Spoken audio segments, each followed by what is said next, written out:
Clients and bosses have seen every pitch deck under the sun. Bringing the right EQ skills to the table will give you the edge you need to get that golden yes. Self-regard. You can't fake confidence, but you can earn it with preparation. Take your time and plan for every contingency. So, when the questions come, you're confident and ready. Assertiveness. Stakeholders want to hear the conviction and your confidence on the idea from you before they verify it for themselves. Give them the assurance they need to take you seriously. Reality testing. You may hear many concerns and objections, but instead of making it all about the details, try and address the cause of the concern. You have seen this idea before? Explain why this is different.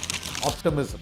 The best way to use optimism in a pitch is to acknowledge all the risks and challenges and tell them how you plan to deal with them. Empathy. You'll realize that beyond the details, they are human beings who you can connect with. Mirror their attitude. Use their words when you can. And empathize when they ask difficult questions before giving answers. The pitch deck is just a tool. You make the difference. Leverage that EQ advantage to nail your pitch.